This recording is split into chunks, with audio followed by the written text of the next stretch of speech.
Black Star Network is here. Hold no punches! I'm real revolutionary right now. Black power. Support this man, Black Media. He makes sure that our stories are told. Thank you for being the voice of Black America, Roland. Stay black. I love y'all. All momentum we have now, we have to keep this going. The video looks phenomenal. See, this difference between Black Star Network and Black-owned media and something like CNN. You can't be Black-owned media and be scared. It's time to be smart. Bring your eyeballs home. You dig?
Today's Wednesday, February 28th, 2024. Coming up on Roland Martin Unfiltered, streaming live on the Black Star Network. 3 Mississippi HBCUs could be shut down if a newly introduced bill is enacted. We'll talk to a Mississippi State Senate Universities and Colleges Committee member about this particular Senate bill. North Carolina HBCU St. Augustine's University's accreditation has been terminated by the Southern Association of Colleges and Schools Board of Trustees. We'll tell you what that means for the North Carolina institution. The U.S. State Department has issued a warning to those wanting to travel to Jamaica. The Jamaican Ambassador to the United States, Audrey Marks, will explain why she wants the advisory to be retracted. And last night, I talked to the Dolton, Illinois Mayor Tiffany Henyard on the show about a variety of issues and complaints against her, serious allegations. One of the issues we talked about was the foundation that's named after her. She said she wasn't aware of the folks who were behind it.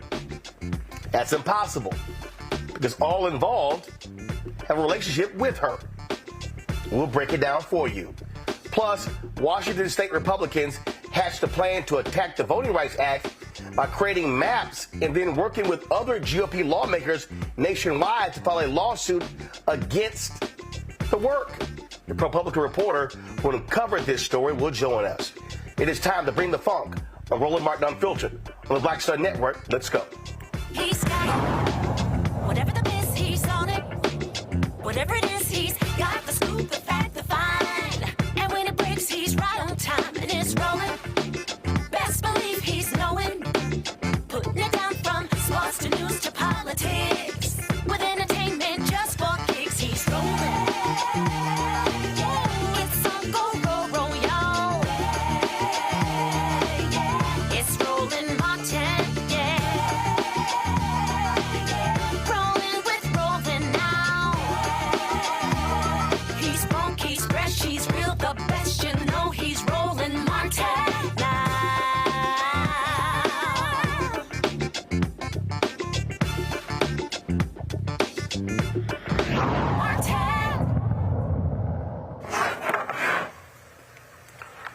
A number of folks in Mississippi are concerned regarding a new Senate bill that could very well lead to the closure of several HBCUs. State Senator John Polk believes the state's 8 public universities are too costly, and closing 3 will save the state millions. He's filed a bill called SB 2726. If it becomes law, it will force the Board of Trustees of state institutions of higher learning to pick 3 institutions under its umbrella for closure. Now, if you look at the 8 institutions, they name Ole Miss, Southern Mississippi, Mississippi State. Well, those are 3 of the largest universities in the state. HBCU supporters say this is a roundabout way to shut down 3 of their institutions, such as Mississippi Valley State, Alcorn State, and Jackson State University. Joining us from Jackson, Mississippi, is State Senator Hillman Frazier, a member of the Universities and Colleges Committee in the Mississippi House. All right, glad to have you here. This bill seemed to come out of nowhere. Well, in fact, we have a bill similar to every session. Since I've been serving, you have members introducing that bill trying to save money, but they talk about closing institutions. In the past, it aimed at the Mississippi University of Women, and also Mississippi Valley State University. But over the years, there has not been any appetite on the part of the legislature to close any institution. We need to invest in them as opposed to closing them. So what is confusing here, as I look at this, is that they name 8 schools. And let's be real clear. And Ole Miss ain't got a chance in hell of being shut down. Mississippi State or Southern Miss. if you look at that bill, they're going to let the College Board make a determination in terms of what institution will be shut down. They will make a recommendation if they follow that bill. Based on my conversation with the chairperson of the committee and also College Board members, they have an appetite to close institutions. Number one, it's going to be very hard to close all Corn State University because it's a land-grant institution. It's going to be very hard to close Jackson State because it's an urban university that's growing. You're going to have a trouble trying to close those institutions because they always come together, put together their might to make sure they address their needs. In the past, when they talked about closing, they talked about Mississippi University for Women because they're so close to Mississippi State University. They also talked about merging Mississippi Valley State University with Delta State University. They're so close together in the Delta. But in terms of political will, I don't think you're going to have the votes to, I know you want to have votes on my committee to advance that proposal at all. But in the past, some of the members have introduced legislation saying it's going to save the state money because we can't afford it. But we have surplus money. We have a surplus. We can invest that money in those institutions. But in terms of closure, I don't see that happening at all this term at all because it's just not politically wise to do that. We're trying to invest in those institutions, trying to attract industry. And you can invest in industry by closing down an institution that's going to train the workers. So that won't fly at all this session of the legislature. And not only that, I mean, look, when Haley Barbour was a governor of Mississippi, he floated this idea, got lots of pushback, and Mississippi was sued. And they had to, it was a massive win for the HBCUs because they were being grossly underfunded. We also, of course, recognize where the federal government has said that a lot of these states have been underfunding HBCUs across the country. Mm-hmm. Oh, yeah. In fact, the Mississippi was sued. We had to give our Alcorn Valley and Jackson State $500 million to make up for the past sins of the legislature. And we are also trying to continue those funding. But the dent in this bill, if you look at it closely, is going to allow the College Board to make a recommendation to the legislature in terms of closure. And if they close the institution, they will allow that property to be sold to a nonprofit or state agency. But over the years, I've been hearing whisper about Ole Miss wanting to become a private institution. So this bill will give them that pathway to become a private institution, to get from under some of the restrictions of the state of Mississippi. So the real focus of this bill might be Ole Miss as opposed to Alcorn Valley and Jackson State. All right, then. Well, look, certainly keep us abreast. This certainly, shocked a lot of people, led to a lot of consternation on social media. And as I keep saying, when it comes to Republicans in Mississippi, you never know something is dead until it's really dead. You can't sleep over here because I try to be the first one and the last one to leave because anytime you're in session, they're up to something. I want to make sure that I'm on top of what's going on in this body. But in terms of this bill, I'm on top of it. I want to make sure that it don't see the light of day. I talked to the chairperson of the committee. She's against it. I talked to other members of the committee, and they're against it. And also, there's no appetite to close any institution. We're trying to go forward. We're trying to be backwards in this state. And that's what we're going to do. All right, Senator Frazier, we appreciate it. Thanks a lot. But thanks for having us. Thank you. On our panel, Rebecca Carruthers, Vice President, Fair Election Center out of D.C. Erica Savage, founder and host of the Reframed Brain podcast, also out of D.C. Glad to have both of you here. I mean, look, Rebecca, the thing that I just said there, we have to be extremely careful. What we are seeing from Republicans across this country, Mississippi, Tennessee, Alabama, Georgia, Florida, Arkansas, Washington State, Iowa. I mean, I don't care what we're talking about. That is targeting HBCUs, targeting voting rights, targeting civil rights. And so we got to stay on constant alert all across this nation. You know what, Roland, you're absolutely right. We're seeing one particular political party. We see a particular ideology that is hell-bent on making sure that people of color, that Black folks in this case specifically, aren't able to vote, or even to make sure that that our institutions are being shut down. As we know how important Alcorn State is, Jackson State is, and Mississippi Valley State is for Black folks in Mississippi. But here's the thing that I also want to caution viewers is that this might be the banana in the tailpipe, because one of the other things that's before the Education Committee right now is changing up the formula for K through 12 public schools in Mississippi, which could pass and will have very disastrous results for Black students attending public schools in Mississippi. So while I think it is alarming that the three of the HBCUs in Mississippi are included in this proposed bill, I just want to warn viewers that there's actually something worse that's coming that could very much pass the Mississippi legislature. You know, Erica, I was, it's so funny. This little loudmouth on YouTube, I call her bad lace front hairstyle, did a video talking about me and others like D.L. Hughley meeting with Vice President Kamala Harris. And I had to call this fool out because I said, well, it wasn't a private meeting considering I posted photos of the dinner.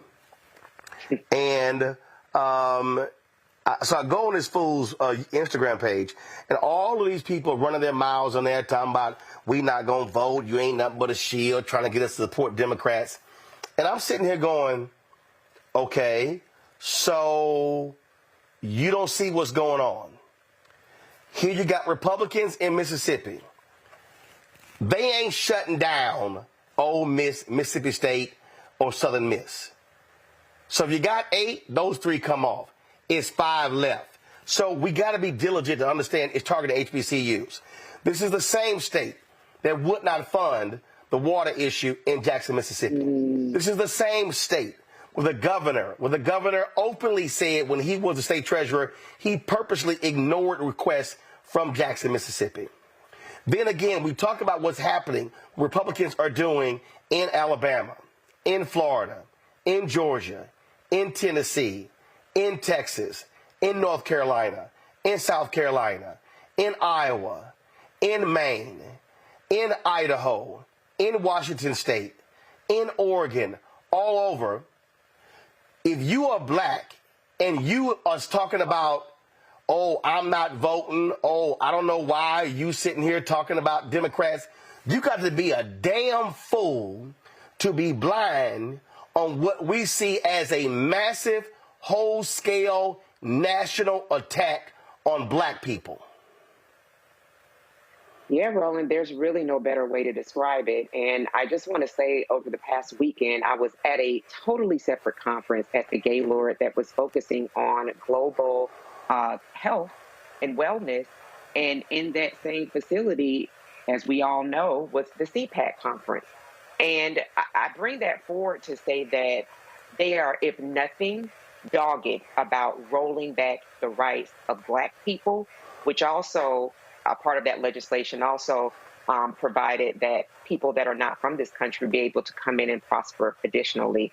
So, in thinking about CPAC, I always go back to what Steve Bannon said in 2017 from the stage of that conference, after the son of a Klansman had been made president, which was that the focus of their administration or their regime was to deconstruct the administrative state.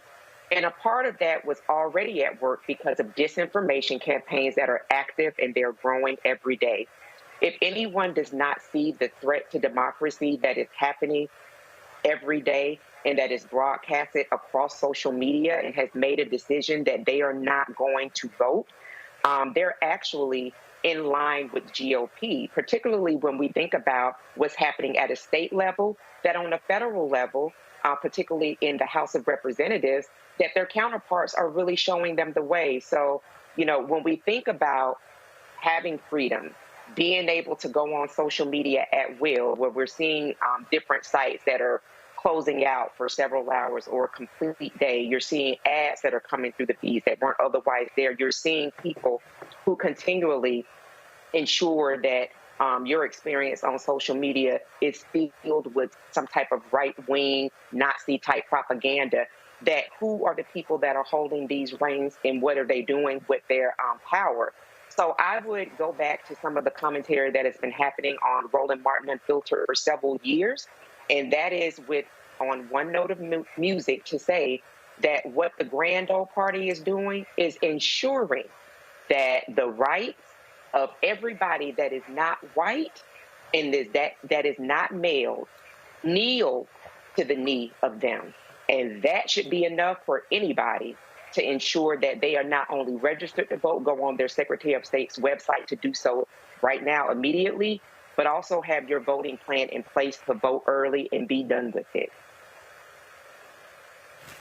See, Rebecca, this is real simple. I've never identified as a Democrat, and I know how to step back and assess individuals, how to assess parties, but I can say without a doubt that if you are black and hell, if you're a woman and you're sitting here looking at policies nationwide, and we can go state by state, that there's an absolute attack on black people.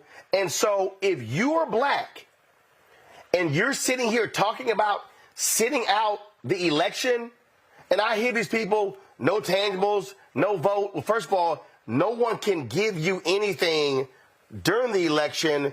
They got to get elected to actually make some stuff happen. Okay, they can make promises, but they actually have to deliver. But when you see folks attacking white conservatives, Republicans, attacking the Fearless Fund for providing grants, 10 or 20 grand to black female-owned businesses and other businesses, when you see them attacking affirmative action, when you see all of this, and you talking about sitting an election out, you got to be a total dumbass to do that. And I'll say this right now. If that's you, shut the hell up about anything on the local, state, and national level, because if you do not vote and you sit an election out, you're part of the problem, and you can't say a damn thing about anything because you didn't help to fix it. You know, Roland, this is we're starting to get into kitchen table talk, and I think it's about time that we actually have this conversation. When people talk about tangibles, some of those people who are talking about it are similar to myself, descendants of Africans who were enslaved in America. I am on both sides. And let me tell you something. When people want to talk about sitting an election out, guess what? You did. That's why we're in the situation that we're in. There are plenty of state and local elections that black folks, unfortunately, do not vote at the same rate as they do in presidential elections. So when we're talking about what's going on in Mississippi, and later on when we talk about what's going on in Washington State, those are state and local offices that people should run for, that people should vote in those elections. Oftentimes, they're not in federal election years. They're not in 2022, 2024, 2026, 2028. Instead, they're in 2023. So one of the questions I have for some of these folks, where were you in 2023? Is that when you sat out an election? Is that when you allowed for for certain legislators to get reelected? Is that when you allowed for certain judges to be reappointed? Judges who are now doing very anti-black rulings from the bench, legislatures that are doing very anti-black legislation from state houses. That's the conversation that we need to have. And we can even bring it much lower. We could talk about school board races.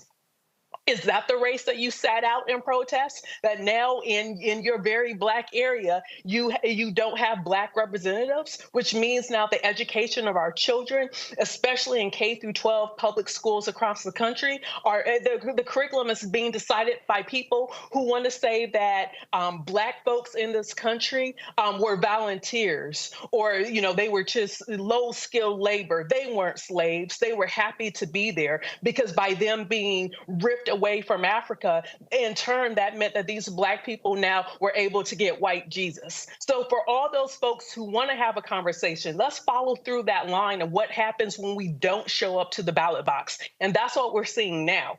The second point I have, if you're going to sit out an election, why would you do it during the presidential? Where was all this talk in the non-presidential years? So I find it very interesting that you have some folks who are claiming to be pro-Black, to be Black American, but they hide behind avatars. They hide behind non-picture images of themselves, or they are in digital blackface, trying to stir up trouble within Black communities when it's time to vote for the president. So I think it's very convenient to say, oh, well, let's sit out in 2024 when this is going to be this is going to be the most consequential election that we've seen to date.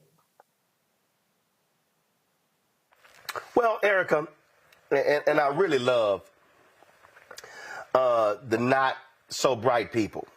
So somebody goes by Black males on YouTube. You will never hear this show talk about policy for Black men, just women. Erica, just correct me if I'm wrong. If we are discussing the Affordable Care Act and its impact on Black health care, does that include Black men? Yes.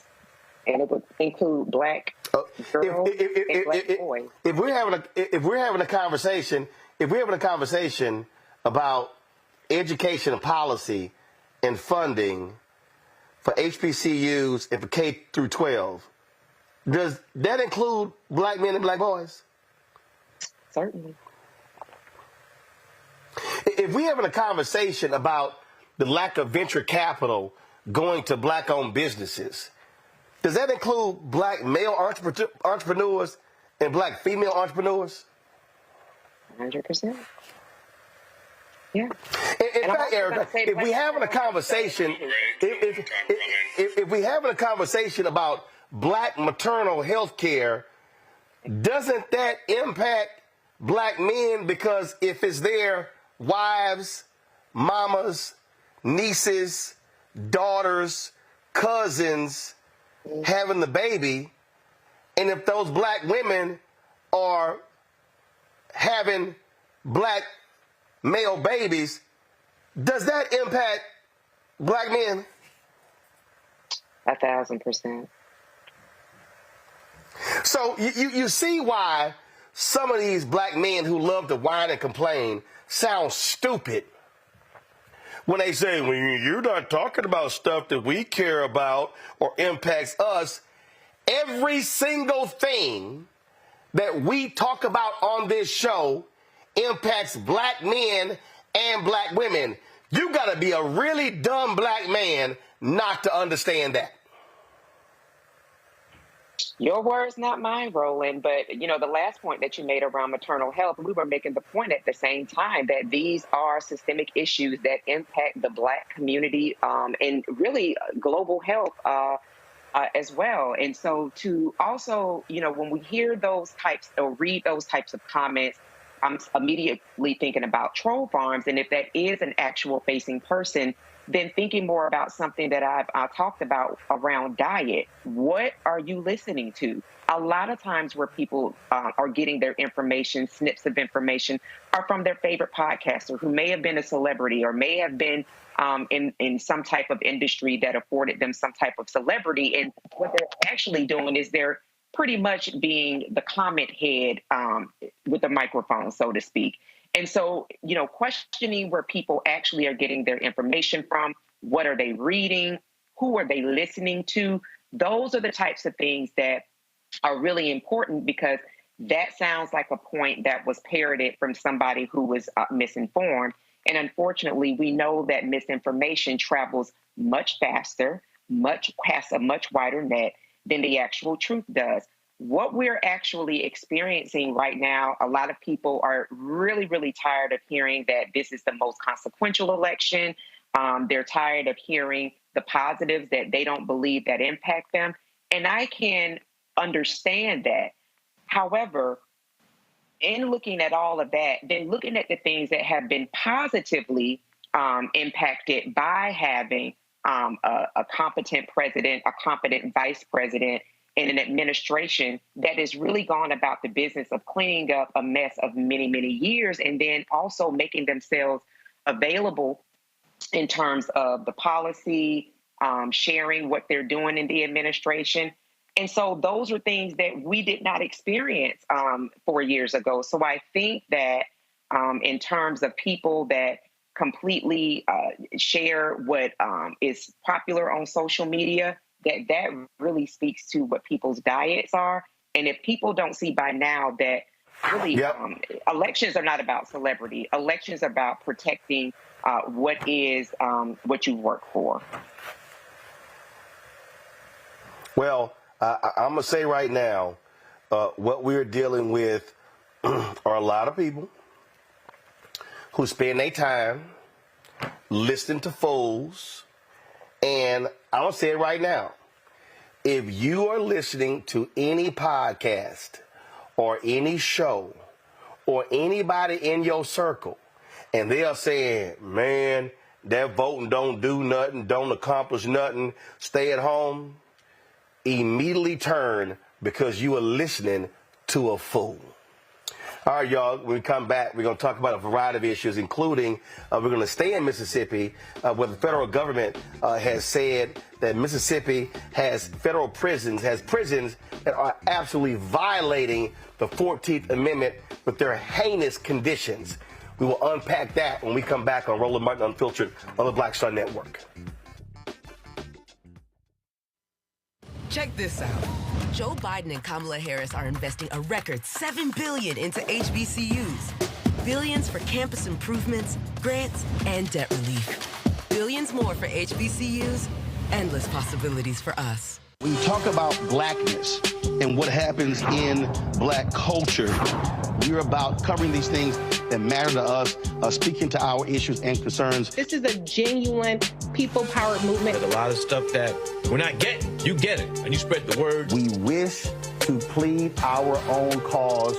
Too long have others spoken for us. We cannot tell our own story if we can't pay for it. This is about covering us. Invest in black-owned media. Your dollars matter. We don't have to keep asking them to cover our stuff. So please support us in what we do, folks. We want to hit 2,000 people, $50 this month, raise $100,000. We're behind 100,000, so we want to hit that. Y'all money makes this possible. Check some money orders. Go to P.O. Box 57196, Washington, D.C. 20037-0196. The Cash App is $RM Unfiltered. PayPal is R Martin Unfiltered. Venmo is RM Unfiltered. Zelle is Roland at RolandSMartin.com.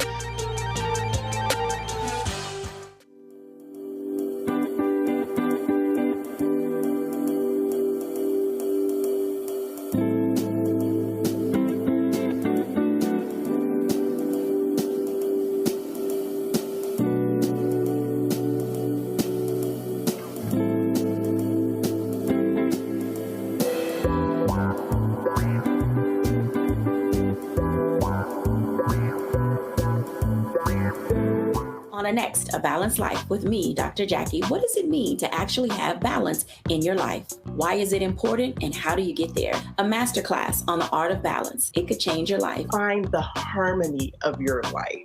And so what beat can you maintain at a good pace? What cadence can keep you running that marathon? Because we know we're going to have high levels, we're going to have low levels, but where can you find that flow, that harmonious pace? That's all next on A Balanced Life on Black Star Network. I'm Deborah Owens, America's Wealth Coach and host of Get Wealthy. Let me hit you with a few numbers. African Americans spend 9 times the amount on ethnic beauty products and yet only own 1% of the beauty supply stores. It's an $18 billion industry. On the next Get Wealthy, you're going to learn and hear from a woman who's turning this obstacle into an opportunity. We literally take you from A to Z on all of the things step by step you need to have in place to open and run a very successful beauty supply store. That's right here with me, Deborah Owens, host of Get Wealthy, only on Black Star Network. Next on The Frequency with me, Dee Barnes, the amazing Drew Dixon. She gives us the details behind the HBO documentary that shed light on the alleged sexual assaults by Russell Simmons. And we're talking about the Netflix documentary, Ladies First, right here on The Frequency on the Black Star Network. This is Essence Atkins. What's the love king of R&B, Raheem Devon? It's me, Sherry Shepherd, and you know what you watch. You're watching Roland Martin, Unfiltered. Me that. All right, y'all. The State Department issued a level 3 travel advisory for Jamaica, citing elevated crime and inadequate health care. Jamaica's ambassador to the United States, Audrey Marks, calls the warning inadequate. She joins us right now from Washington, D.C. Ambassador Marks, glad to have you here. First of all, there was an advisory for Jamaica as well as for the Bahamas, and both Caribbean nations are contesting this, and so. What has been your conversations with the State Department over this advisory? Because obviously it has an impact on people visiting your country. Yes. So first, thank you so much, Roland, for having me here. It's a pleasure. It's always a pleasure to see you. We were surprised about that advisory because nothing had changed in Jamaica from 2023. And in 2023, we had over 3 million visitors. And we had 5 cases of homicides, and they were all linked to Jamaican Americans. Unfortunately, because every loss of life is important to us. But I made the point to say there are many Jamaican Americans who do not go to the resort areas. They might go into some areas. There might be some other activities. At least 3 were very clear cases of persons being involved in illicit activities. So to just to not do any differentiation and make a blanket statement that Jamaica is not safe when over 3 million Americans visited, and there are only 5 cases of homicides. When I'm living right here in D.C. and I'm not seeing many places right here in the United States that have 3 million persons, many cities, and with only 5 cases of murders. So I thought it was a very unfair and not a very equitable description of the situation in Jamaica. So while we do have a problem in Jamaica with gangs and gangs involved in illicit gun and drug activity between the United States and Latin America, it is not in the tourism areas. And I think more details should have been given so that persons didn't get the feeling that there was suddenly some spike in violence going on in Jamaica, because it just wasn't so. And level 3 also, we do not think is really the category that Jamaica is in, because many other countries in level 3 are countries with having not, they have civil unrest. They have, all kinds of mass murders going on. And that's not the situation in Jamaica. Well, you have been to Jamaica, that's not our situation. So what we need is to continue working closely with the U.S. on the areas where they can be helpful in limiting the amount of illegal weapons that come to Jamaica that contribute to a crime situation. If you think about it, Jamaica could literally issue a travel advisory telling people don't come to the United States because of mass shootings and because of murder and crime. The truth is, I'm not here to criticize the U.S. in any shape or form, because the U.S. is, one of the greatest countries in the world. And I see the U.S. as a friend. I just thought I did something wrong, and we needed to have a conversation about it and to look at how to fix it. And that's what we're doing. I'm on the State Department website, and level 8. So they did level 3. When I look here, I see Burma, Afghanistan, Haiti with the level 4, and so so for them to have you guys at 3, it sounds. My goodness, look. I've been to Jamaica. I wouldn't say Jamaica is right below Afghanistan. Thank you. I don't think we are either. So it was a bit of a surprise just to see this drastic warning. And we believe there's some misinformation, and we're working through it. So we expect that there will be a change. Yes. As I said, Bahamas was also mentioned, and so have you had conversations with your colleagues, your peers in Bahamas about this same advisory? Yes, we did, and we are both having conversations with the State Department to look forward to and requesting that it be revised. So it's an ongoing conversation. So we want to speak about that. I wanted the opportunity, and I thank you for giving me this opportunity to say to your audience that Jamaica remains a safe tourism destination, and that the embassy here and the consulates around the United States, we are always open for any questions, any concerns. But Jamaica is very much a safe destination for American tourists to travel to. And so for me, this is a very important conversation that I want to have with the American public. And I don't know if you have a particular demographic in terms of African Americans, but that's a big part of our markets. I'm glad to get the opportunity to speak to sisters and brothers to say Jamaica remains a safe place for you to visit and to feel at home. All right, then. Well, look, we appreciate you coming on the show. Certainly let us know if there's any change in this designation for the State Department. I certainly will, but I can't leave without saying something about the Bob Marley movie. I'm hoping that you will... Go ahead. I want to make sure that I invite you and your audience to go out and watch the movie. You know, we don't have many movies from a major studio like Paramount featuring icons from the small Caribbean region. So we think this is a very important movie. We think it's a great movie. It's one that I enjoyed watching, and I want to encourage everyone to go and watch it. Have you gone as yet, Roland?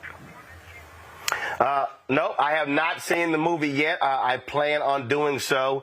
But in the meantime, I will listen to some Bob Marley. But definitely look forward to seeing the movie.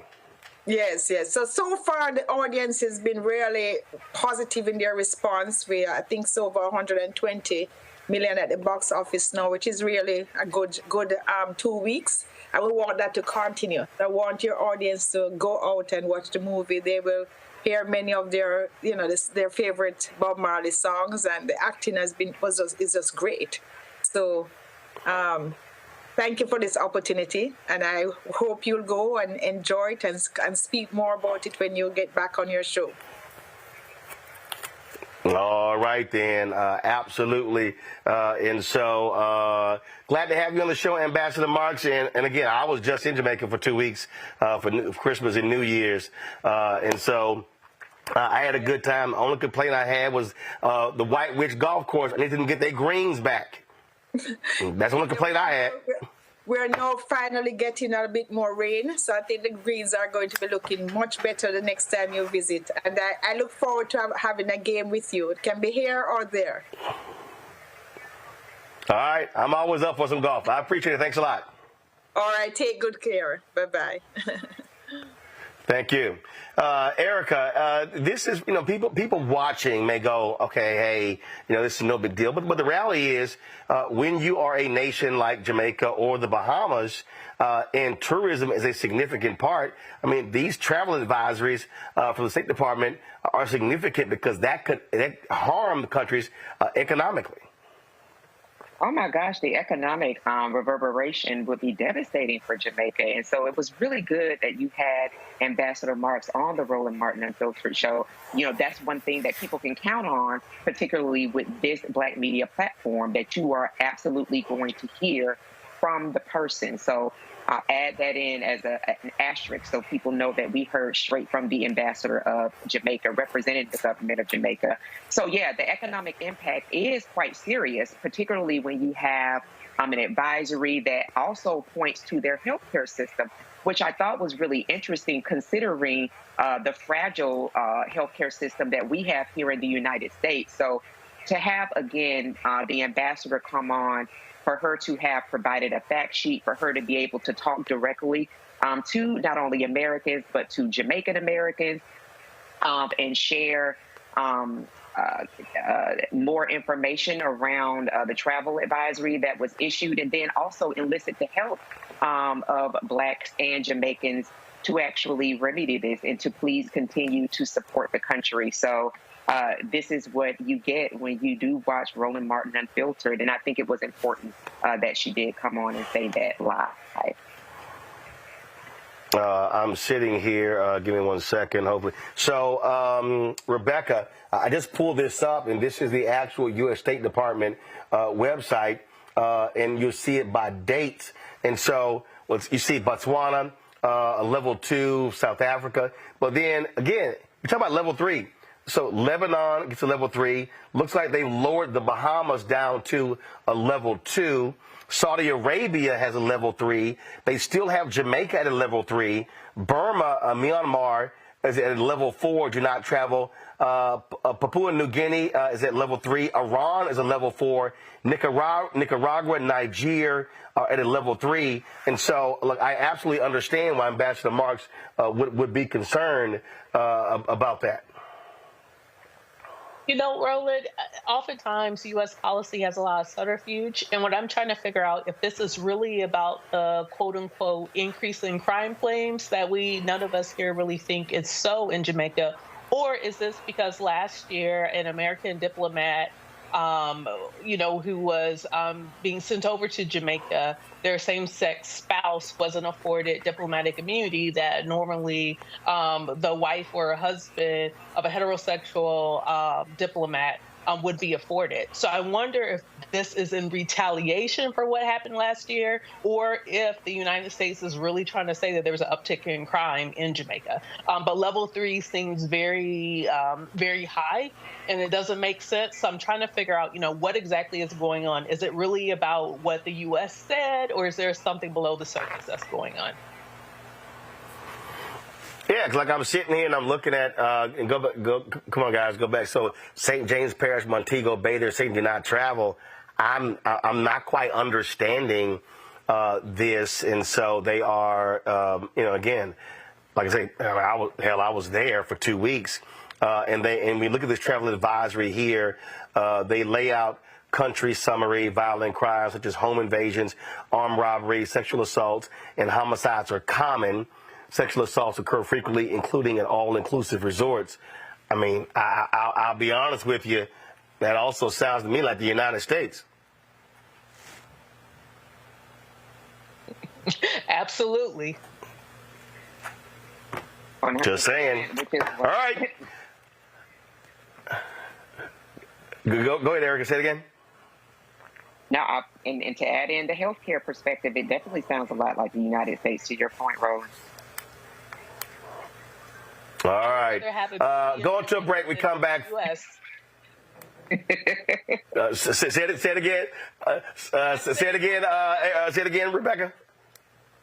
As a Black woman, I would rather give birth in Jamaica than give birth in the United States. I think the likelihood of having a successful and healthy pregnancy is a better outcome in Jamaica than the U.S. And that is indeed an issue in this country. All right. Got to go to a break. We come back. We're going to talk about horrid prison conditions in Mississippi. Also, last night I talked to the mayor of Dolton, Illinois on the show. And I asked her about criticisms about a foundation that's named after her. She said she had no involvement with it, didn't know who was behind it. But that's kind of impossible. I'm going to explain right here. Don't forget to support us in what we do. Be sure to join our Bring the Funk fan club. See your check and money orders at P.O. Box 57196, Washington, D.C. 20037-0196. Cash App, $RM Unfiltered. PayPal, R Martin Unfiltered. Venmo is RM Unfiltered. Zelle, Roland at RolandSMartin.com. Roland at RolandMartinUnfiltered.com. We'll be right back.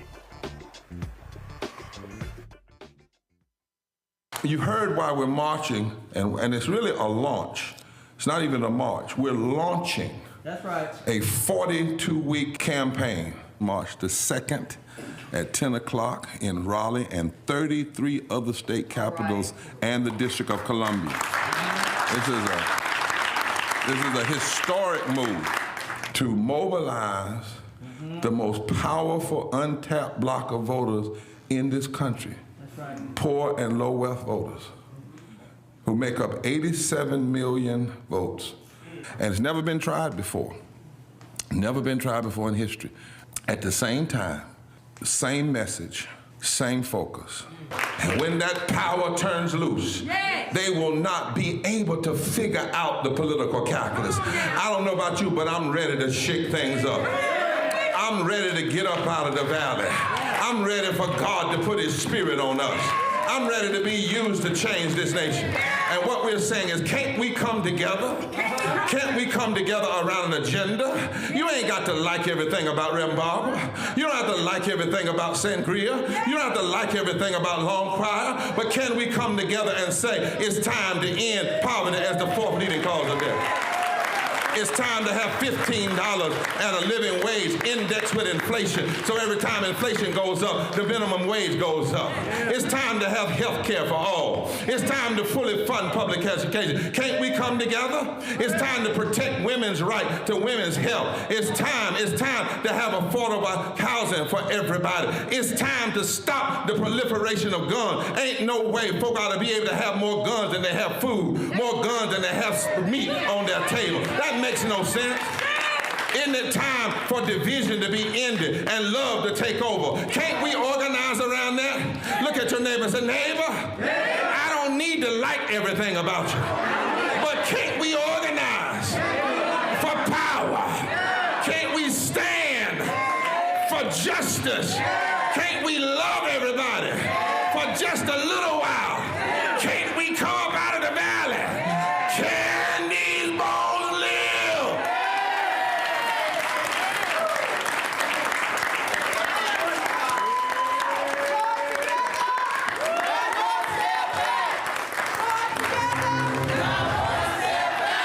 Farquhar, executive producer, Proud Family. You're watching Roland Martin Unfiltered.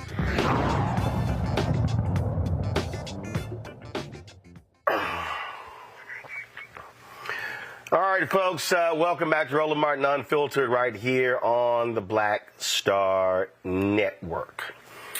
Hunter Biden testified today behind closed doors. Republicans have been clamoring for that. According to various posts on social media, he did not plead the fifth one time. Wow. Of course, they've been seeking this testimony. Man, Democrats have been coming out saying this is an absolute joke. He gave them no information, saying that President Biden had benefited from any of his business dealings. I mean, at the end of the day, what we have here, Rebecca, are a bunch of Republicans who are pissed off that their patron saint, Donald Trump, is a thug, corrupt, and then there was a vote to impeach twice. And what they're trying to do is do anything to harm President Biden. All of their key witnesses, they've lied. The FBI has arrested their number one person. What are we doing here? You forgot to add the other thing, like Erica says, son of a Klansman. So he's corrupt, he's a thug, and most importantly, son of a Klansman. Here's the thing.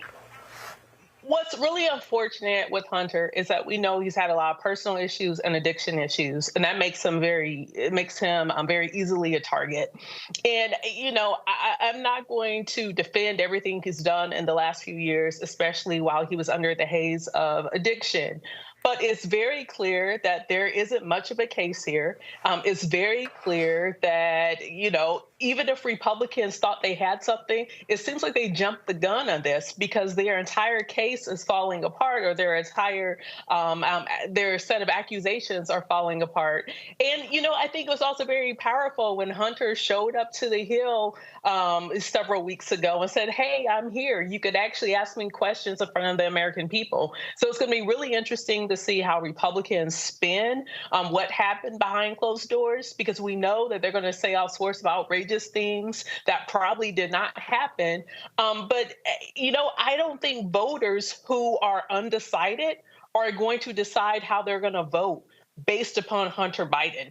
I think those who are salivating about Hunter Biden, I think those folks aren't going to vote for Joe Biden anyway. So at this point, even politically, it's going to be time to move on. Well, it's going to be time to move on, but the reality is they're not going to move on because they desperately want this to wound the president for November, Erica.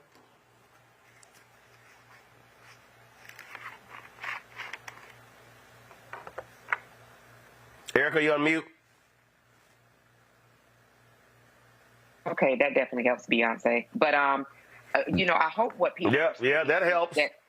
I hope what people are seeing, to use a Republican term, is that this is a nothing burger, and that Republicans are lazy, and that they are welfare kings and queens. There is so much work to be done in the year 2024 for this country. Preventing government shutdowns, paying bills. There's a lot of work to be doing, policy. There are things to be doing, but this is what Republicans want to tie their time up with, much in the same way that their Lord and Savior, Donald Trump, the son of a Klansman, does. So I think that people noticing patterns would see that the pattern is that Republicans do whatever and whoever needs to be done to please their master. They're not about what they were actually elected and hired to do, north of $175,000 a year.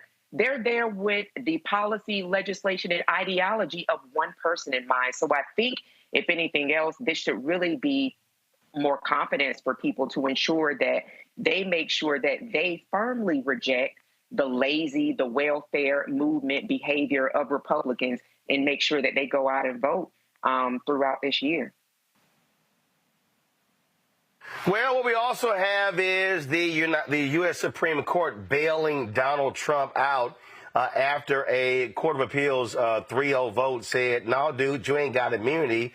Well, this happened today when the Supreme Court granted him cert. They're going to hear of the case whether he has immunity on April 22nd. This right here, Erica, is totally bogus. The bottom line is they didn't have to make this decision. Remember, they initially opted not to hear the case. It went to the appeals court. They made a decision. Now they go, oh yeah, we'll go ahead now and listen to the argument. Totally bogus. What this now does is delays the case, and then now Donald Trump, the case will not happen likely until after the election. And let's keep in mind, this deals with him trying to overthrow the election. Clarence Thomas has not recused himself, and so he doesn't have the guts to do what Ketanji Brown Jackson did, recusing herself. And so this is a win for Trump, and his Supreme Court is giving it to him by taking oral arguments on this case for April 22nd. And why the hell do you need 2 damn months to prepare arguments on this whole deal? They argued before the circuit court. This is all about delay, which was Donald Trump's goal. Absolutely, so that he can be back in a place to retain power. And so that is why, 2 months, but he paid the price in years ago when he made sure that 3 Supreme Court justices were on the court, and then that those that were that could continue to be bought off, like Clarence Thomas, were continuing to be paid. So to me, this is why it's important. And we've talked about this on this show for several years now, paying attention to the courts, the influence of the courts, how the courts have usurped the power and the authority of what we do as people who put elected in office. And so all of these things tie together. And so, one would have to kind of keep a memory of these things, but I liken it to anybody that pays attention to sports. People can call out what a running back did 12 years ago on you name what team.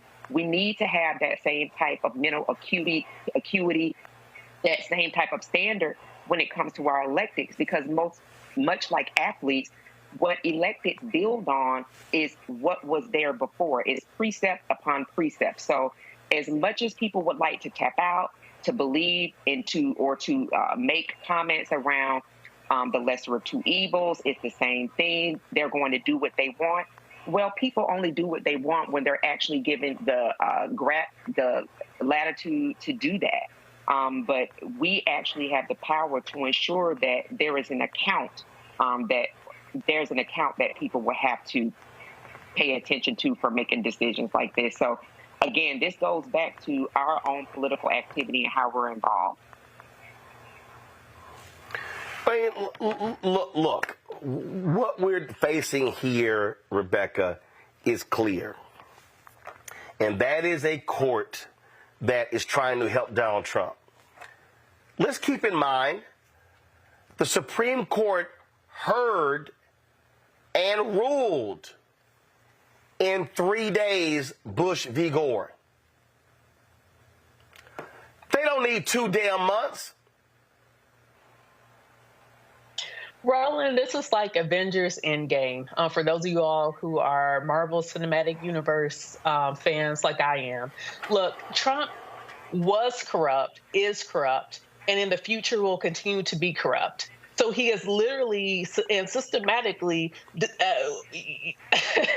almost like he and his team have corrupted parts of our government. As much as you talk about, oh, the government is corrupt, there is the deep state. Well, Trump is the deep state. He put corruption, injected corruption into our system and has exploited our system. One thing that I would say many years from now, what will have come out of this if we survive, if Trump gets reelected, if we survive as a country, as a democracy, one thing that we will see is that there's going to be a call for judicial reform, especially with the Supreme Court. You know, I think there has to be real conversation with what does it look like to have appointments to the highest bench in this land.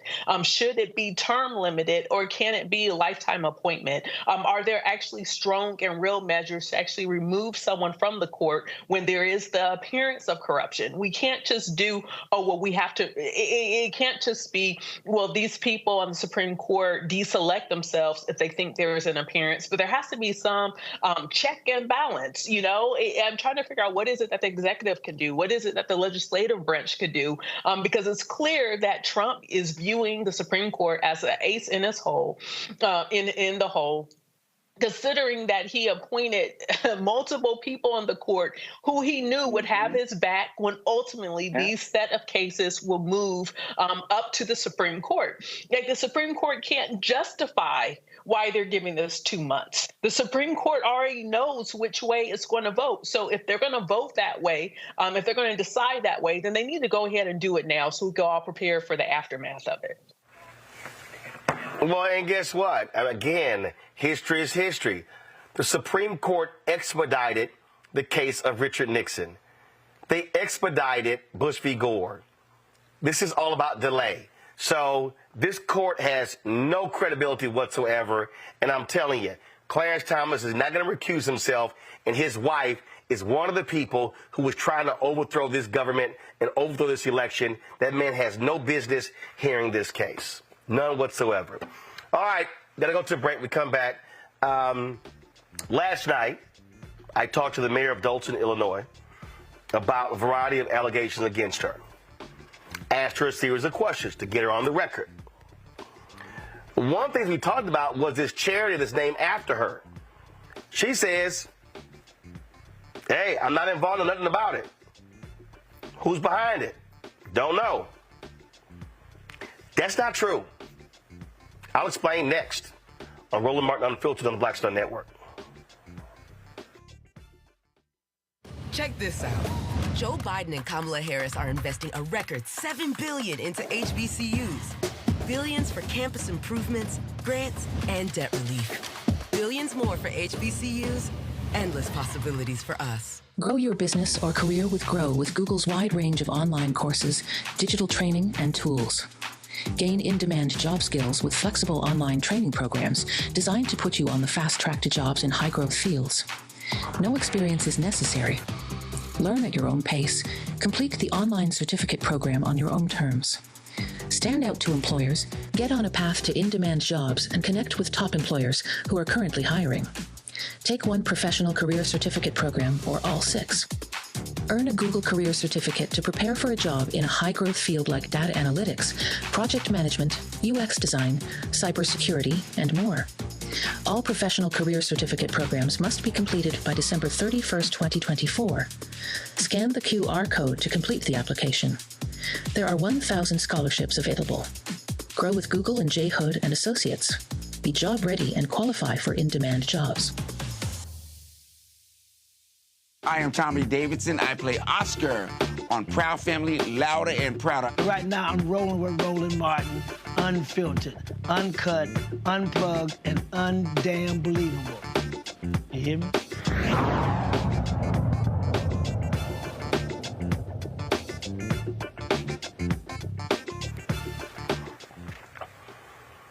All right, folks, last night on Roland Martin Unfiltered, I talked to the mayor of Dolton, Illinois, in an exclusive interview about a variety of allegations against her. She's got national attention, a lot of critics out there with regards to how she's operated as the mayor of Dolton as well as the supervisor of Thornton Township. One of the issues we talked about was this charity, Tiffany Henyard Cares Foundation. Here's what I first asked her about the foundation. You have a charity that from the Attorney General's office. I understand they sent a cease and desist letter to your foundation? I don't know nothing about that. I'm not crazy. I'm not You have a deranged. Tiffany Henyard Cares, your foundation. So the Attorney General's office hasn't reached out to you regarding your foundation? So I want to set the record straight. I don't have a foundation. I am a supporter of anybody that's struggling with cancer. My mom had breast cancer, and I'm always push anybody that has that. If someone uses my name to push their charity, or if you say this is Tiffany T-shirt, people gonna buy it. Because right now I'm considered what? Clickbait. People make money off of my name by views. So you just say my name. You don't have a, you say you don't have a foundation. I do not. And that's why I tell everybody, go do your research. I'm not on anything. Okay. I followed that up a little bit later in the interview with this. So I'd asked you before we went to the break. I talked about again this charity and the Illinois Attorney General's office. This is from CBS affiliate there.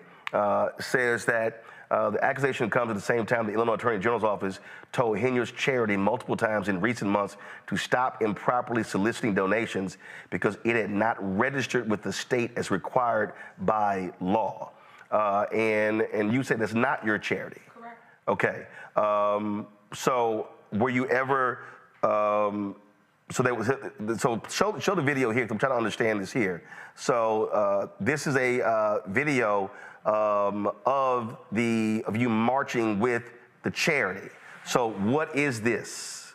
So what they're not telling you is we literally walked to Springfield to create a bill to help anybody that suffered from cancer, whether it's the village of Dolton, Thornton Township, and then I increased it to the state of Illinois. And that bill will help people by giving them $10,000. And that's a bill that we actually are initiating, and we're still working on it. When I went through the Republican states, the Republican areas, we didn't have any issue. Everybody was on board because everybody is suffering from cancer or knows someone that passed or is actually going through it. So that was the whole purpose of the walk, to basically bring awareness and bring people together. That's what the whole purpose of it is. But if you had, so there were folks with signs saying Tiffany Henyard Cares Foundation. Who was that? What do you mean? It's everybody. Everybody was there. No. What I'm saying is, what is the Tiffany Henyard Cares Foundation? You said it's not affiliated with you at all. Correct. Well, what is it? So someone made up a foundation. They named it after me, and they like my work that I do in the community, and it's called Tiffany Henyard Cares. So we all went. But they weren't registered. Have you contacted them and told them you can't use my name improperly? Well, my lawyer's handling a lot of that stuff, so all I can tell you is that I'm not the one on anything. That's the only thing I can tell you right now. So I'm just trying to answer to the best So you're of my ability. saying there's a foundation that's not registered, but it has nothing to do with you? Correct. That's true. Okay. That's so true. you're not aware of any of the work that they've done, money that they've raised, anything along those lines? Correct. Okay. Okay. So she said in the interview that the foundation was not hers. This is from a council meeting. I'm doing that I'm really, really big on, that's dear to my heart, is I'm real big on a cancer foundation. I have created Tiffany Henyard Cares Foundation, and what that entails is helping everybody within the 17 municipalities with services, such as well services and resources, such as if you need help paying for chemo, radiation, your medicine, your wigs, your prosthetic, your breasts, things of that nature, even helping you in housing. Because I know firsthand how that feels to just not have help when my mom had breast cancer. So I want to make sure that I put that out there to the public and to everybody, that it goes to any 17 municipality. You cannot live in Chicago to benefit from this foundation. It's strictly for people that live in the 17 communities. We are doing a cancer walk October 4th, and how this room was filled. I will hope you guys will come out for that cause. We will start right at Food for Less parking lot, and we will walk west, going across the Unity Bridge, and we will walk 15 miles. So anybody that's up for the challenge or that feel they can make it, please show up. You can walk, ride, or drive. And yes, we got bikes. We have motorcycle clubs. We have all kinds of people that is joining us in this movement because you never know when you need this resource as well. So always be about the cause. Last but not least, even though I know we got another meeting, the kids' Halloween dance party will be Sunday, October. So now I'm confused. In that video, in a council meeting, and I'm about to play the intro again, Mayor Henyard says, I have created a foundation. Press play. Doing that I'm really, really big on, that's dear to my heart, is I'm real big on a cancer foundation. I have created Tiffany Henyard Cares Foundation, and what that entails is helping everybody. So she says, I have created the Tiffany Henyard Cares Foundation. We pulled the article of incorporation. Pull it up. Now, when I asked her about this, she said, someone made up a foundation. Okay, someone. Here's the problem. The registered agent of the foundation is a Keith Freeman. Keith Freeman works for the city of Dolton. If you look at the boards of the directors, there are 5 people. Kamal Woods, Pamela Earhart, Carmen Carlisle, William Moore, Cheryl Schranz, S-C-H-R-A-N-Z.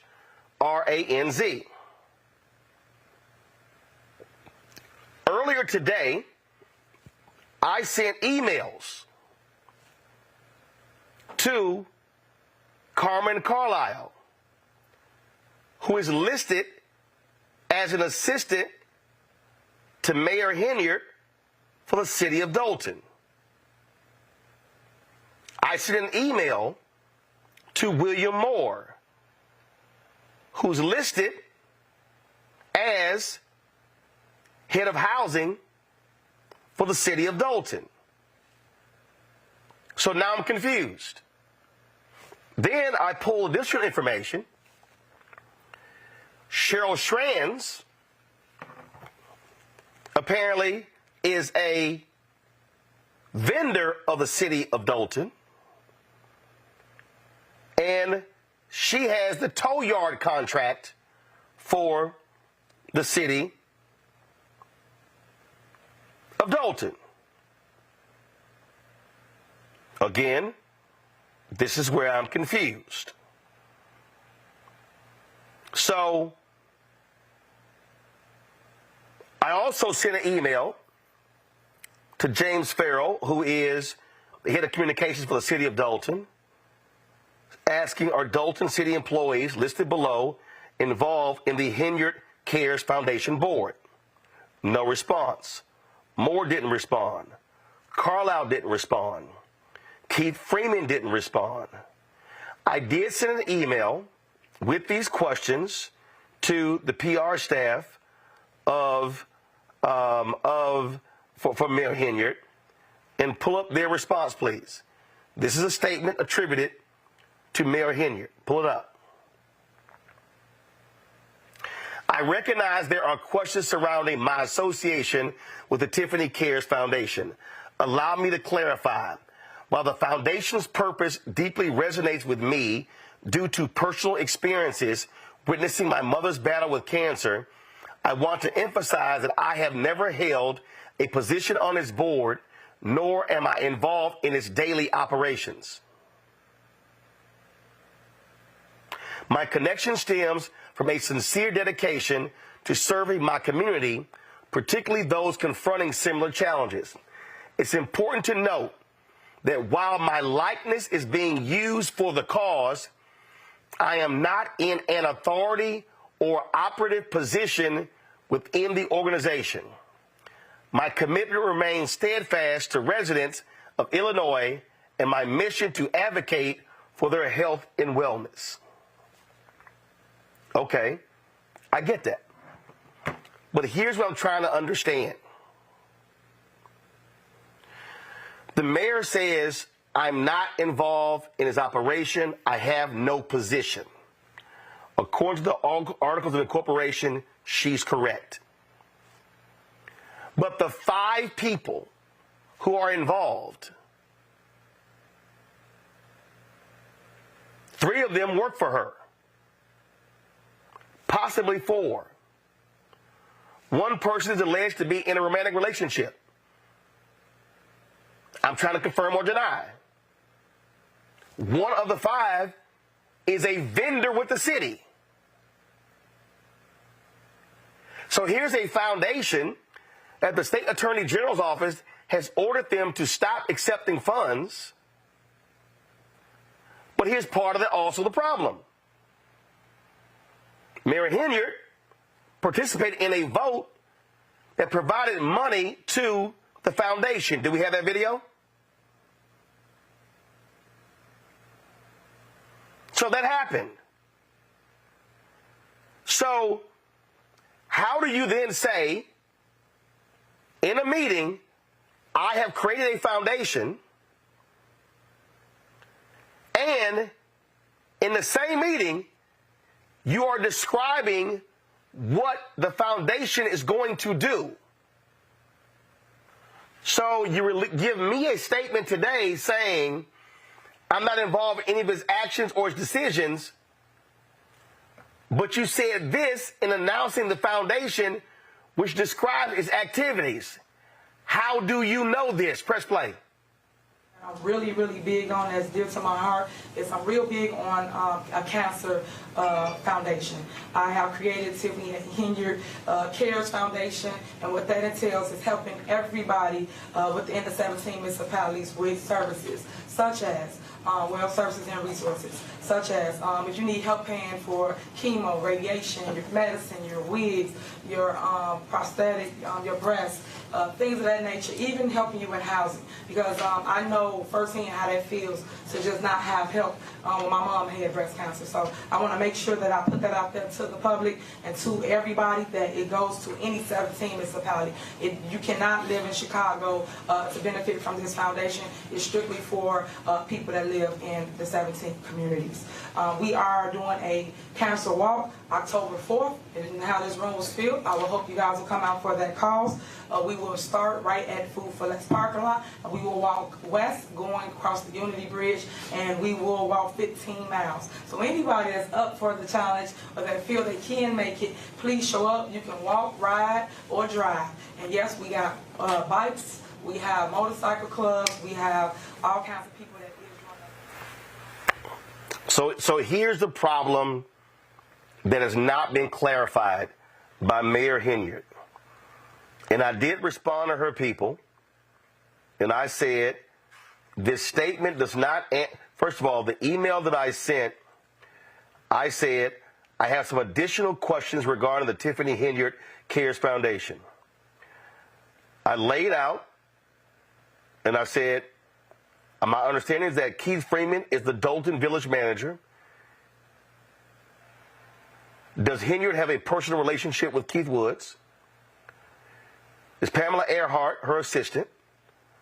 Is Carmen Carlisle a trustee of Thornton Township? Is William Moore the housing director at Dolton? Is Cheryl Schranz a vendor with Dolton and is the official tow yard? I said, now last night, Mayor Henyard said she wasn't aware of who was behind the foundation. How can that be the case with all of these connections? Please provide me an answer. We will be doing this story tonight at 6 p.m. They responded. And I responded. This statement does not answer the questions I posed. Was Mayor Henyard aware that Dolton and Thornton Township employees created and oversaw this charity? Why did she say she was not aware who was behind this charity when every person has a tie to her? Why would she allow a charity to use her name, image, and likeness, but she have no involvement with it? She has voted for monies to be sent to the charity. The charity has used Dolton City Services. She has promoted the charity on her social media, personal pages, and in meetings. So how is she not aware of the goals, objectives, and business dealings of the charity? That last one hasn't been answered. So these are the type of questions that raise doubt in the minds of people regarding the veracity of Mayor Henyard.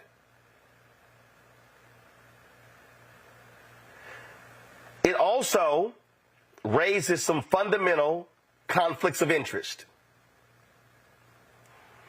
If you are the mayor of Dolton and the village manager is a subordinate of yours, how is he the agent of a nonprofit that bears your name?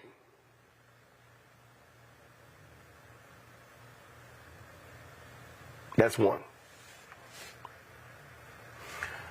How do you have a housing director who's an employee of Dolton, which means that they work for you, the mayor, but they are a board member of a charity that bears your name?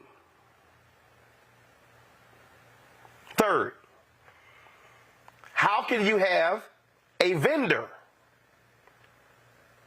who does business with the city, a member of the board of a charity that bears your name? All of this speaks to conflicts of interest that must be addressed. It is not simply to say, oh, I got no involvement. Respectfully, Mayor, you do. Because if you voted to send funds to the charity, that's involvement. Second, I don't care who you are. I don't know of anybody that will allow a charity to use their name, likeness, and image, and then that person promotes them everywhere, and they have no involvement. This is simply one of the issues that people have raised that deserve to be properly answered. What I need people to understand is that I love other people out there who ain't never reported on nothing. Oh, man, you should have did it this way. First, you have to ask a series of questions to get answers. And now you come back with, okay, there are contradictions in the answer. I need Mayor Henyard and her team to come back and answer all of these questions. And I have some additional questions that I'm sending them. And the mayor said last night that there were bills at the city council purposely did not pay. I'm sending her team an email that is going to list several vendors that the council said pay that have yet to get paid. That in itself is a contradiction of what the mayor said last night. In all of this, what is required is the truth. Mayor Henyard said, I'm putting the truth out. All the information is out there. I'm being transparent. I will say right here, regarding this foundation, this is not transparent. It does not pass the smell test. There is no way you can have a foundation that bears the name of the mayor of Dolton, Illinois, the supervisor of Thornton Township, where the registered agent is the village manager of Dolton.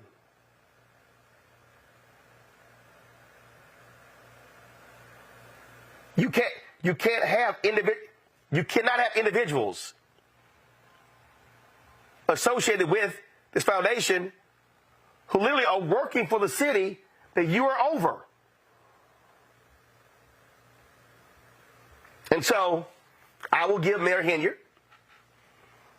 and her team additional time to answer these questions. But I have a lot more questions. So a number of things that was said last night in the interview, I'm going to need answers to, because based upon additional research, there are a variety of contradictions in what we were told last night on this show and what we know today. I'll let y'all know when we have more information. I'll be right back on Roland Martin Unfiltered on the Black Star Network. You heard why we're marching, and it's really a launch. It's not even a march. We're launching. That's right. A 42-week campaign. March the 2nd at 10 o'clock in Raleigh and 33 other state capitals and the District of Columbia. This is a historic move to mobilize the most powerful untapped block of voters in this country. That's right. Poor and low wealth voters who make up 87 million votes. And it's never been tried before. Never been tried before in history. At the same time, the same message, same focus. And when that power turns loose, they will not be able to figure out the political calculus. I don't know about you, but I'm ready to shake things up. I'm ready to get up out of the valley. I'm ready for God to put his spirit on us. I'm ready to be used to change this nation. And what we're saying is, can't we come together? Can't we come together around an agenda? You ain't got to like everything about Reverend Barbara. You don't have to like everything about Sangria. You don't have to like everything about Long Choir. But can we come together and say, it's time to end poverty as the fourth leading cause of death? It's time to have $15 and a living wage indexed with inflation. So every time inflation goes up, the minimum wage goes up. It's time to have health care for all. It's time to fully fund public education. Can't we come together? It's time to protect women's right to women's health. It's time to have affordable housing for everybody. It's time to stop the proliferation of guns. Ain't no way folk ought to be able to have more guns than they have food, more guns than they have meat on their table. That makes no sense. Isn't it time for division to be ended and love to take over? Can't we organize around that? Look at your neighbor and say, neighbor, I don't need to like everything about you, but can't we organize for power? Can't we stand for justice? Can't we love everybody for just a little while? Can't we come up out of the valley? Can these bones live?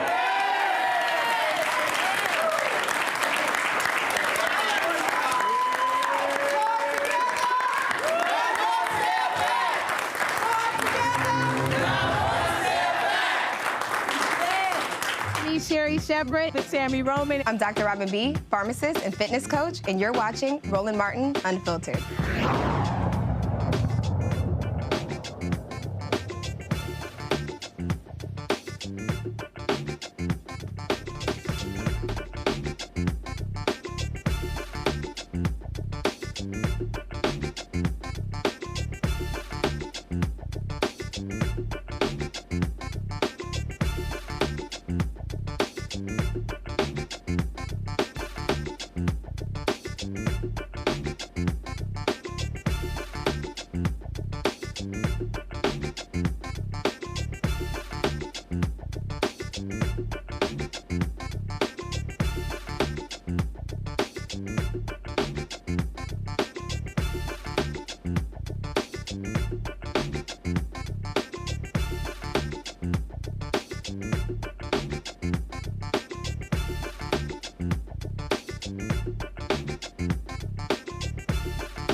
Hashtag we tried to tell you. Republicans across this country are doing all they can to destroy the Voting Rights Act. It's not just the South. Check this out. ProPublica has a great story where in Washington State, State Rep Paul Graves came up with a plan to scrap voting rights from people of color. The article ProPublica is called Republicans Hashed a Secret Assault on the Voting Rights Act in Washington State. Marilyn Thompson is the reporter, joins us out of D.C. Marilyn, glad to have you here.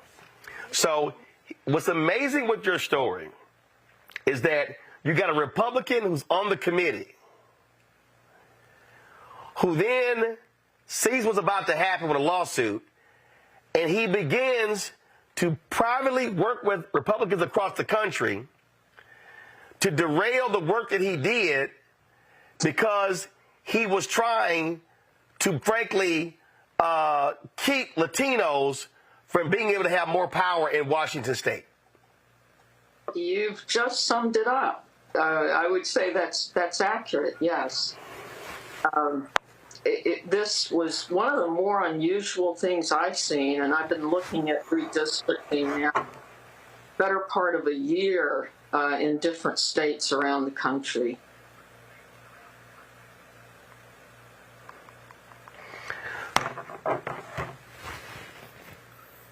Did we lose Marilyn? Is she still there? I'm still here. Okay, got it. All right, cool. All right, no, I thought we had lost your audio. All right, so what was interesting here is that here Latinos soon they were like, wait a minute, our voices are being stifled, and they actually won the case. But this guy was trying to prevent that from actually happening. So they knew what they were doing. They knew that they were messing over Latino voters, but they were trying to still hope that the federal courts and this conservative Supreme Court would let them do it. Yes, exactly.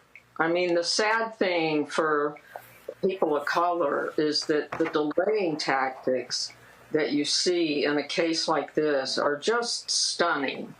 I mean, Washington State, that particular area, the Yakima Valley, they had, in 2022, they had an election based on this map that the Independent Commission drew. And so the judge had left that map in place, even though that map had to be a clear violation of the Voting Rights Act. So, you know, and now it's dragging on again, and you've got the commissioner challenging his own work product using kind of a front guy to file a lawsuit. So it's pretty stunning stuff. Now they were suing on behalf of Section 2. And we know that Section 4 was essentially gutted in Holder, Shelby v. Holder. Yeah. But Republicans have been trying to attack Section 2. Well, people have to understand, Section 2 is how we got the additional congressional seat in Louisiana, in Alabama, and they were trying to gut Section 2 in Arizona as well. Clarence Thomas wants to completely throw out the Voting Rights Act. And so if Section 2 is invalidated, if the Voting Rights Act is invalidated, then they are free to disenfranchise black and other minority voters nationwide. That's really what the Republican strategy is. Yeah, the Section 2 is the last remaining leg of that Voting Rights Act that protects minorities against, you know, gross violation of because they can't challenge on pretty much any other basis anymore. It's okay to do partisan gerrymandering, according to our Supreme Court. You know, if you can prove racial gerrymandering under the 14th Amendment, fine. But that's a hard case to prove. So Section 2 is like a protection that people of color have been using since 2013 to really get their rights. And shockingly, this Supreme Court has allowed Section 2 to stay in place. And again, these Republicans were shocked when they did not throw out the lower court decision in Alabama and Louisiana. They tried everything, and they swore they had the votes to basically render Section 2 invalid. Yeah, that's exactly right. The word on the street after the Alabama decision, which upheld Section 2, the word on the street was, well, you know, we're just going to keep trying. We're going to get this thing overturned. So we're going to try to bring a lot of other cases before the Supreme Court, because there had been signals that they could win enough support to get rid of Section 2. So you've seen this flood of cases challenging Section 2, this one in Washington State being one of them. It's really been a flood. And what was happening in Washington State, in that area, they saw an increase in Latinos coming in there, and Republicans were scared to death that they're going to be voting Democrat. So they said, hey, what we'll just simply do is just lessen their power. Yeah, it had been a solidly Republican area dominated by white Republicans for years. And the Latino population had surged over the past decade more than anybody really thought it could. And under the VRA, they were definitely entitled to more representation. So that's the background on that particular area, which is, you know, it's a wonderful area, farming, agriculture, lots of migrant workers, but they haven't been represented well in years and decades. Well, what's also hilarious about your story is that Republicans went out and recruited a Latino Republican to sue on behalf of this. And I love this part of your story where it says Garcia's testimony was also damaging. He said in his deposition that he knew little about the case brought by Latino voters until he talked with Graves, and that he rarely spoke with his own lawyers. Asked who was paying his legal fees, he could only say, I don't know. The bottom line is he was a front. That's what he was. Yeah, well, that's a summary of what was going down here. I mean, he didn't know anything about this case. And his deposition was so damaging that the Republicans tried to get the whole deposition reversed. I mean, they went in with motions to change his answers, like where he had said yes, they wanted it to be revised, so he was saying no. It was quite comical. Well, it's a great story, great work by Marilyn, you and the team of ProPublica. We appreciate the work that y'all do. Thanks a lot. Thank you. All right. Rebecca, this right here, again, we need to understand. They went out, these Republicans went out and said, we need to find somebody who's Latino. Same thing they do with Asians and black people. And this fool torpedoed the whole case. He could, the story is hilarious. As Marilyn said, they sat here and they tried to, the story says Garcia's deposition harmed the suit so much that his lawyers later tried to have much of it corrected to reverse many of his assertions, including his testimony that his lawyers rarely talked with him. The judge would not allow the corrections. They will do whatever, including cheating, to win. You know, this story is so comical, but it's also dangerous too. So once again, even to our earlier conversation, when different folks, not just in the comments, but, you know, we've heard pushback from people saying, well, why should I vote? I'm going to sit out because I want to sit out and protest and show people I'm not voting. But what people really have to understand is you literally have people all across this country, some in elected positions, some in law firms, some in the halls of the Supreme Court, who are working in overtime to make sure that Black folks aren't able to vote, to make sure that Black folks don't have equal representation or are able to elect the candidate of their choice, and to make sure that Latino voters as well are denied those things. And so I know sometimes people get sick and tired of us saying, hey, this is the most important election in your lifetime, but maybe we could rephrase it and say this: every single election is important.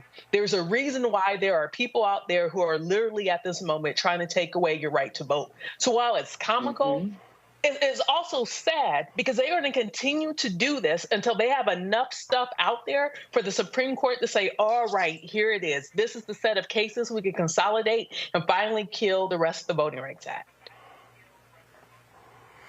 And Erica, here's the deal. The article lays this out. If somebody's watching, they may be saying, okay, Roland, this is Washington State. What's the big deal? But here's what they don't understand. That there's a name called Torchinsky. His firm is Holtzman Vogel. The article says this here, that they have represented Republican congressional and Senate fundraising committees, Republican National Committee, and a long list of GOP candidates and PACs. He was involved in the battle in Texas regarding Section 2. He was involved in the Florida case regarding, again, creating alternate maps that Ron DeSantis used, and a judge overruled them. Now it's going to go to the Florida Supreme Court. This main man was involved in the case in Arkansas where a federal panel ruled that private parties lack standing to bring Section 2 lawsuits because the law gives enforcement power only to the U.S. Attorney General. This same man, Torchinsky, filed a brief on behalf of Senator Tom Cotton of Arkansas, arguing that the court should not allow private parties to bring lawsuits. To everybody who's watching, if this ruling goes to the Supreme Court and stands, that means that no outside group, not NAACP, LDF, not Lawyers Committee for Civil Rights Under Law, not any legal group or any Black Voters Matter, any group could file lawsuits challenging these seats. Only the government. So guess what, Erica? If Republicans win the White House, they're in charge of DOJ. They'll never file these suits. That's why we got to understand this is a national strategy of Republicans to stop the advancement of Black, Latino voters and other minorities? Absolutely, and to borrow from my sister Reese that talks about this breathlessly, it is really to rescind our citizenship. And when you think about the BRA and what the BRA affords, not only Black people, but people throughout this country, that if that Section 2 is successfully dismantled, all of those groups that you named, Rebecca, the work that you do to ensure fair elections, all of that work comes to a halt. So now when people look around and they talk about what are the legacy groups doing, who's working for us, we could really look around and echo and say that those institutions that we've seen for 30, 40, 50, 60 plus hundreds of years have now been decimated. And then thinking about the Department of Justice under a Trump regime, this is the same Department of Justice that they did not want to have a database of police officers who were harming citizens.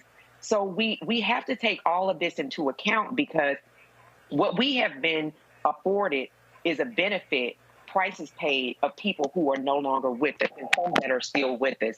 So to think about in 60 plus years that all of that could be reduced to zero, who do we look to actually move us to a place where we have some type of restoration or we're able to engage again? And the picture that has been painted here and that's been painted on the show for many, many years, that we don't want a Supreme Court of 9 people who have lifetime appointments, whose influence through billionaires and through rogue people who ascend to presidency, that they have actually coffers and that they have purchased these people. So it's really looking at, again, our citizenship and what we may have freedom to do or not to do. And I've not lived in a lifetime where that's not been my truth. You know, outside of what is being said on social media, I don't ever want to live in a lifetime where that is my truth, because I don't know that I have the strength of a Harriet Tubman. I don't know if I have the strength of a Coretta Scott King. I don't know if I have the strength of a Sojourner Truth. So those are the things that we need to think about in terms of the freedoms that we are afforded, however flawed they are. Vote.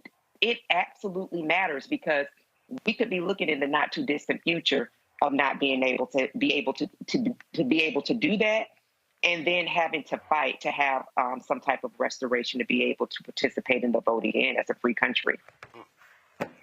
Well, what they also don't understand is this here. If you sit your ass at home and the other side wins, they now control state rep seats, state Senate seats, state Supreme Court seats. They can control congressional seats. So they then can put their people in power. That's why it is dumb to sit at home and say, oh, I'm not going to vote. I'm just going to sit this one out. That is the dumbest thing in the world. But go ahead and be stuck on stupid. And then watch them invalidate Section 2. Absolutely. And Roland, I could just add one thing that Marilyn did put in this piece, that she said that it was a covert act. But we have to recognize that these acts, we talk about it on this show breathlessly all the time, that they are very overt in their actions. They have said it, they have messaged it, they have put it in print, they screamed it. They are only interested in power, and they have to step over the blood of you and your children. They're not extending Medicaid. They don't give a damn about jobs. All they care about is power, their own power. And to understand that a person that has been elected, that is being paid by the same government that they don't want you to have rights in, to not have that be the engine to cause you to go and vote, that says a lot about what you actually internalize as freedom as a person that actually has the ability to vote. Roland, Rebecca, go ahead. Also add another. So here's the thing. When I think about my parents, they were born and they didn't have full voting rights. My parents had to wait, even into adulthood to actually have full voting rights. So that means in my family, I am the first generation that has full voting rights, that was born into full voting rights. So what we're seeing with this ideology that's going across this country, that's rooted in white supremacy, is that we're first. Erica, I think you're also we're both first generation with full voting rights as a Black person, as Black people in this country. And so what we're seeing, especially on the right, is that they want to reverse that. They want to destroy to make sure that we are the first and the last to be born into full voting rights. That's what's happening in front of us. And I really want to make sure that people are locked in and that they're paying attention, because this is happening now. This isn't a slow march, but this is a fast march to removing rights and removing full citizenship in this country to Black folks. Yep. Absolutely.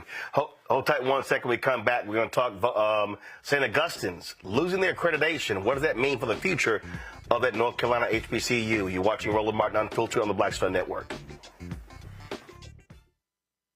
Check this out. Joe Biden and Kamala Harris are investing a record $7 billion into HBCUs. Billions for campus improvements, grants, and debt relief. Billions more for HBCUs.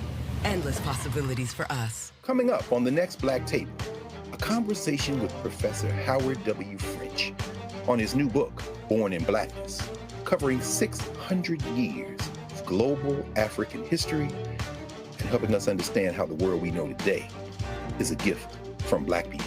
There could have been no West without Africa and Africa. That's on the next Black Table with me, Greg Carr, only on the Black Star Network.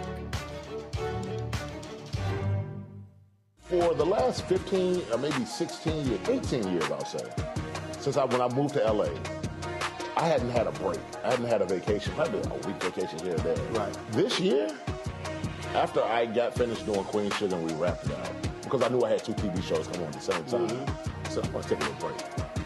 So I've been on break for the first time, and I can afford it now, praise God. You know what I'm saying? Right. So I can afford it, and I'm like, I can sit back and ain't got nothing to worry about, man. But this was the first time in almost in 2 decades that I've actually had time to sit back and smell the roses.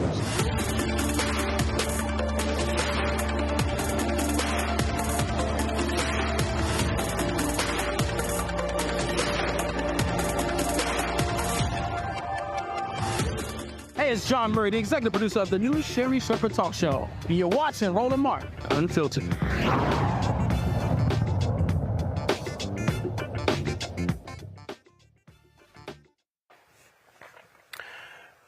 North Carolina St. Augustine's University accreditation appeal was denied on Tuesday. The Southern Association of Colleges and School Commissions Appeals Committee upheld the board's December decision to revoke accreditation for the Raleigh-based school, which has struggled with financial management issues.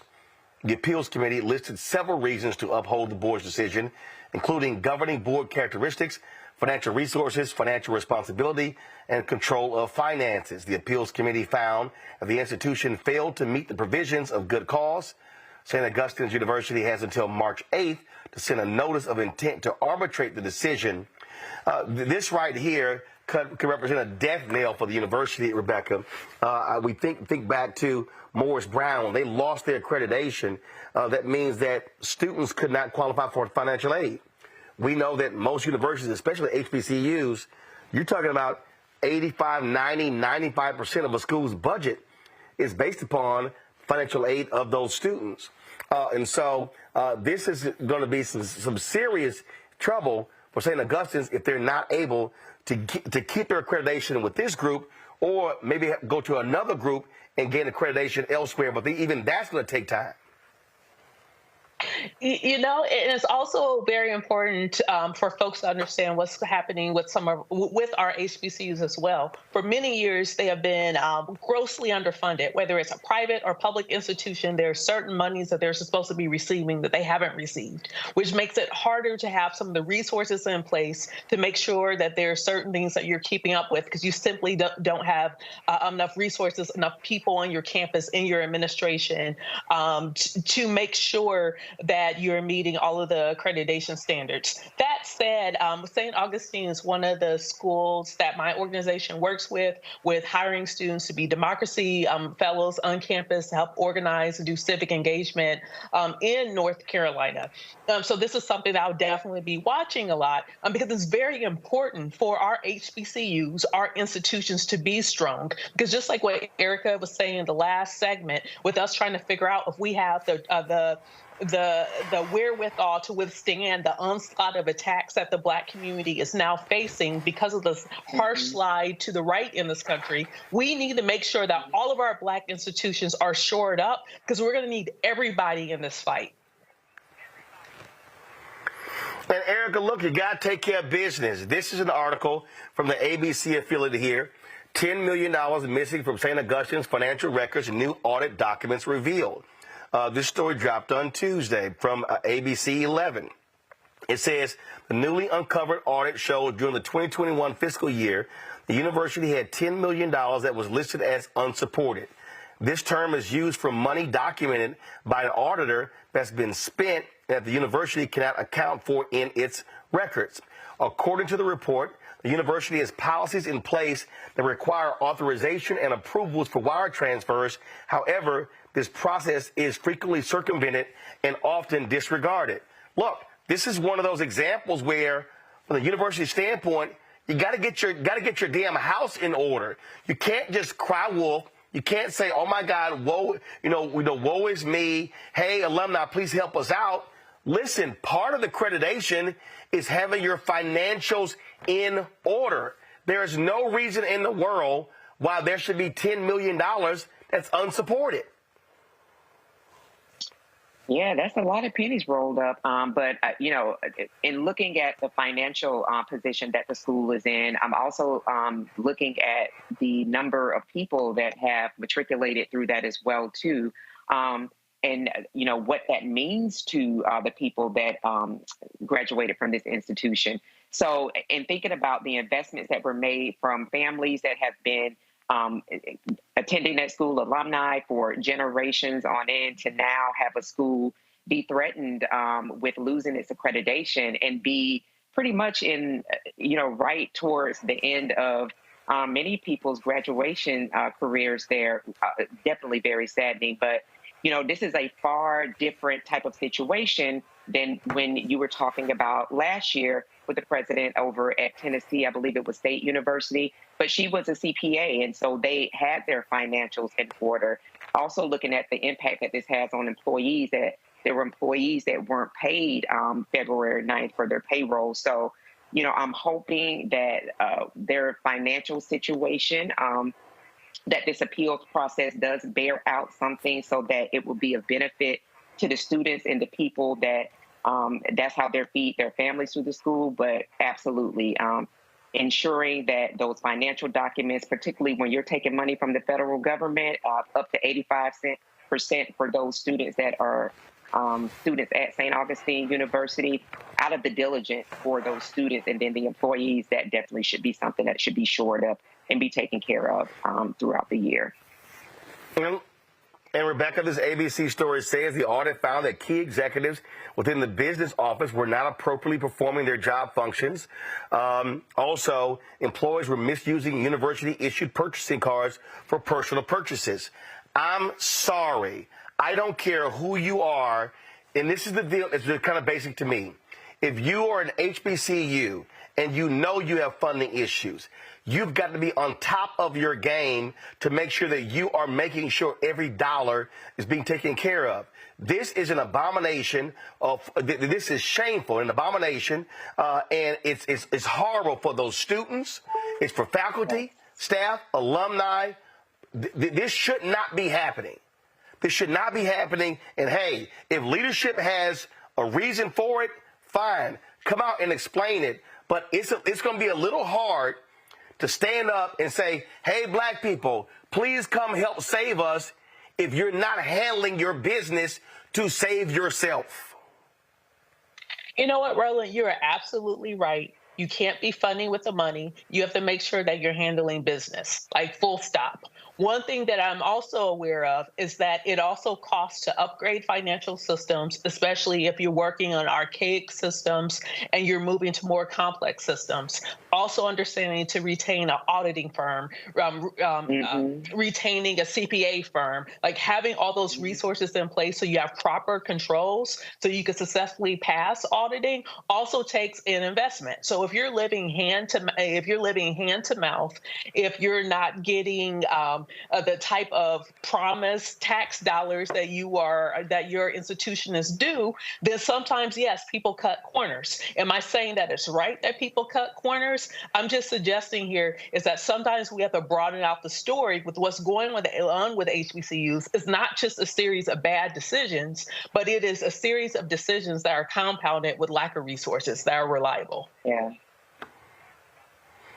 So, and look, so we get it. St. Augustine leaders plan to, file a lawsuit regarding the loss of their accreditation.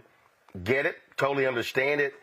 But again, I need leaders of the university to answer the serious questions. How are you not dealing with your financial house? That ain't got nothing to do with the Accreditation Council. So we got to be as willing to challenge our own about not taking care of business. Oh, yeah. Because sometimes it ain't them, sometimes it's us. I'm just saying. Folks, the U.S. Coast Guard is making history by installing the first black female rear admiral. Captain Zaida Merchant will become the highest-ranking black woman in U.S. Coast Guard history when she assumes the rank of Rear Admiral in April. Merchant commanded the maritime operations across the southern tip of Lake Michigan and worked in port operations in Miami and New Orleans. She has a bachelor's degree, 2 master's degrees, and a doctorate in business administration. She's also taken seminars at Harvard and MIT. Her academic and business awards include 3 Meritorious Service Medals, 6 Coast Guard Commendation Medals, and 3 Coast Guard Achievement Medals. Congratulations to her. All right, folks, we were going to discuss the story dealing with Mississippi prisons, but we were unable to download the video. I want to have the video tomorrow of Christian Clark talking about the grave, shameful conditions that folks are dealing with there in Mississippi. So we'll have that for you tomorrow. Erica, thanks for being with us. Rebecca, thanks for being with us as well. I appreciate both of you being on today's show. Thanks a bunch. Folks, don't forget, we're doing the stuff other folk ain't doing. Oh, first of all, before I do that, YouTube people, why y'all messing around? Hit the damn like button. Y'all been sitting there commenting for 2 hours, several thousand y'all on here, and y'all won't hit the like button. It ain't that hard. Hit the button. All right, folks. Again, support us in what we do. This is about covering the news that matters to us. And so this show, Roger Muhammad's Daily Show, the weekly shows we have, we're doing the kind of stuff that other people are not doing. And so your support absolutely matters. So please join our Bring the Funk fan club. See your check and money order. P.O. Box 57196, Washington, D.C. 20037-0196. Cash App, $ RM Unfiltered. PayPal R Martin Unfiltered. Venmo is RM Unfiltered. Zelle, Roland@RolandSMartin.com. Roland@RolandMartinUnfiltered.com. And so don't forget, download the Black Star Network app, Apple phone, Android phone, Apple TV, Android TV, Roku, Amazon Fire TV, Xbox One, Samsung Smart TV. Folks, tomorrow I'm going to be in New York City, Susan Taylor's National Cares Mentoring Gala. I'll be broadcasting from there. We'll be carrying the gala live right here on Roland Martin Unfiltered. And on Friday, we will have exclusive coverage of the celebration of life of Mr. Harry Belafonte at Riverside Church. That will take place on Friday's show. I'll be in New York as well. And so that's what we're doing the next couple of days. Thanks a bunch. I'll see y'all tomorrow. Holla! Black Star Network is here. Oh, no punch! I'm real revolutionary right now. Thank you for being the voice of Black America. All momentum we have now, we have to keep this going. The video looks phenomenal. See, this difference between Black Star Network and black-owned media and something like CNN. You can't be black-owned media and be scared. It's time to be smart. Bring your eyeballs home. You dig?